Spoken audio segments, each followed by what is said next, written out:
when you tell people you rap and make hip hop, they always have two questions. First, they demand that you freestyle for them on the spot. Nafja, rap for me. You always have to have some in your mind, otherwise they just won't leave you alone. Second thing that comes up after that, who are your top 5? Now these aren't in any particular order, but these are the ones that have inspired me and driven me more than any. So we'll start with a group that, if you're Australian, you probably would have heard of these guys, but if you're from overseas, you might never have heard of these guys. Australian band Hilltop Hoods. They do orchestral music. They got a song, Nosebleed Section. If you're ever in Australia and you're in a bar and they start playing Nosebleed Section, everyone is gonna get on the dance floor and start hyping up the song. It's like our unofficial anthem. This is the general idea of their art, and I love how they use art in a lot of their cover art. You know, they have a Japanese anime, almost medieval style about them. You know, they're soldiers walking through. I do remember when I was a kid growing up in Darwin, we would nod our heads all to their song, and for some reason I could never get the timing right in my head on the drum beat. So what I'd do, I'd go home and then I'd play it and I'd make sure my head lined up with the drum beat because everyone used to make fun of me. That was the first time I ever thought about rhythm because people were making fun of me in school.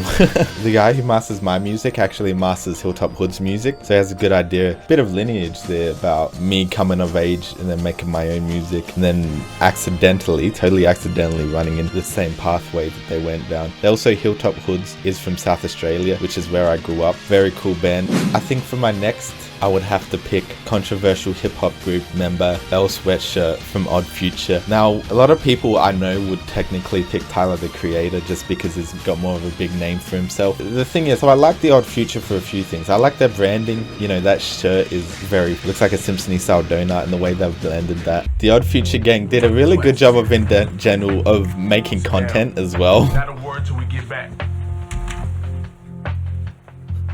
Alright. So what y'all little bitch ass in here for? I was caught sucking my dad's. I was sucking my daddy when I was 7 years old. A field of them. They made a lot of really classic content. Not all of it's good, I'll be honest, but a lot of it was really funny. And I like the Odd Future gang did that. They mixed the old generation of hip hop and with the new generation of content. Yeah, this clip was a classic. It really is just content. They were doing a photo shoot, so they made this music video and this ended up going viral and basically starting their career, I would say. It's really cool what they've actually gone and done, to be honest. You know, I make content on my YouTube. They got a bit lucky. They got signed with Adult Swim back in the glory days, so they managed to basically get a full production crew to follow them down and do every dumb idea. So not quite the YouTube era. They had a bit of higher production level going for them, but they did just start out making stupid YouTube videos. But the reason why I like L Sweatshirt, I would say L Sweatshirt, he kind of doesn't care that much, and I respect that. He doesn't really release music that much. Every now and again he'll drop a record. It's not trying to be big or famous or anything. It's just, you know, putting music that he likes that sounds cool. I will say that Doris was his best album that is done. He hasn't quite reached that peak, but that was when I feel like he was really going for it at that stage. Now the next one I'm gonna bring up is gonna be definitely a lot more well known than the last two. I guarantee you're gonna know who I'm about to bring up next. It ain't gonna be a surprise. We have the one, the only, Kanye West. Now I know it's kind of normie. I want to say why though, because I want to talk about it a bit. Those of you familiar with his stories knew that he started out as a producer, was made fun of and bullied his whole life by the sounds of it. But like, you know, Crimea River, right? Multi-millionaire, world famous, never has to worry about anything really, except for Pete Davidson. But the way he's been able to do that and stave off everything that's happened is his own confidence and belief in himself. He doesn't get enough credit for this. The knowledge of where the culture is at the moment. When he first started out, he was doing MTV focused videos because MTV was the big thing. If you got a nice video on MTV, you were going to make it. So that's what he focused on, making a really cool MTV style videos of the pop culture that time. Pamela Anderson, Evel Knievel, you know, top figures of that generation. And then as the culture shift, he adapted to the point where Instagram came along, and around the time that he released the Yeezus album, Instagram was like popping, kind of like what TikTok is now in terms of popularity at the time. And so he wanted to make performances that really encapsulate their Instagram pictures. So he got this whole set put together so people could take photos, post it on their Instagram and get his music out there. So really, as the culture evolves, and I don't think he gets much credit because there's so many rappers, the digital age, the social media age came along, they didn't really do anything with it and they kind of fell off. but he was able to stick around. And of course, everyone knows the drama with him and Pete Davidson, where low-key, I think, is kind of going crazy. Yeah, look, it's controversial, I'll say that. It got the record sold. But the next guy is someone, I've actually got a tattoo of his lyrics.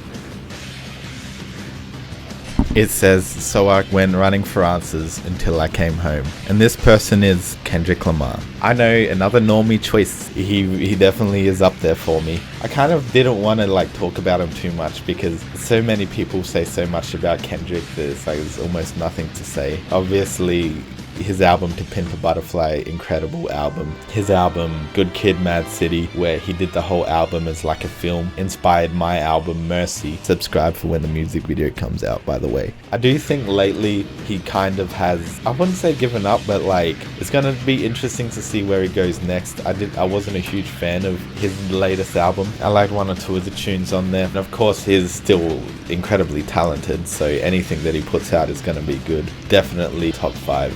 I guess we got to move on to who my number 1 is. These are any order, but I think that the person I'm about to say is definitely my number 1, and that's MF Doom. Now, this is one that if you follow hip-hop, you're gonna know who this is, but if you're not really into hip-hop, you might not understand. So I'll give you a bit of a rundown on who he is. He started out rapping in 1998 as a member of KMD. They had a track called Peach Fuzz, which was kind of popular at the time. He was performing as Z Love X. That's when he started. What happened was the other 2 members of that group actually died. He went from Z Love X, and then he was kind of homeless and on the streets a lot, and then he started doing open mics with the face of Dr. Doom.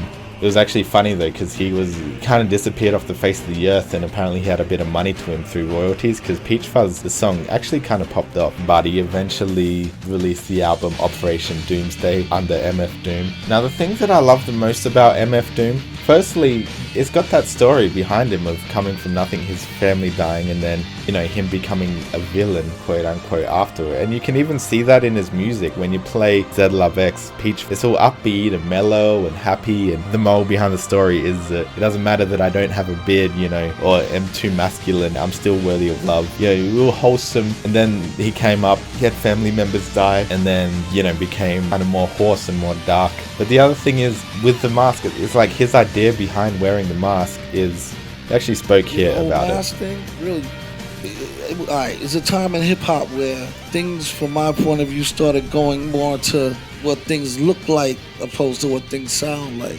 Once it started getting more publicized and, you know, it started being, hip-hop started to be more of a money-making thing, then you get these corporate ideas where you want to put what it looks like to sell what it sounds like. And I couldn't agree more. Like, that's the one thing I don't like too much about hip-hop, is it's so image-based. I think, you know, even some of the other people that I mentioned, they know the image base and they sort of play to that, but get away, and I don't want to name too many rappers, but there are rappers who have made it, who they make it because of how they look. The corporatization of music, it's unnecessary because people gotta eat, but like, one thing is, I can't play any of these guys' songs on YouTube. And the reason why is corporations would take down my video. I want people to be able to play my music as they see fit. But the way that it's gone these days is like, a lot of these decisions are made for the artist, and the corporatization of it just comes bad. And there's even other problems that have come in. I think the biggest problem these days with hip hop is the internet. In that, like, it used to be, I remember back before I did a performance, back before Nufja, back before every camera had a phone and everyone could access Facebook easily, you know, or social media easily on their phone within a matter of seconds. You have to have a PC to access Facebook. Back before those times, you know, you'd go to a show and you'd play a show, and maybe you wouldn't be perfect, but you were with the audience and connecting, and they'd still, you know, pat on your shoulder, hey, well done. That's when I was a kid. These days, when I see kids, they put music out there, you know, and people just flame them and try to tear them down on the internet. That's a pretty bad thing. You miss a bit of the love that you used to get for giving it a go in change for some lonely idiot making a cheap joke. But anyway, this, what I love. These are my top 5. Leave a comment for yours, and this was fun. Bye.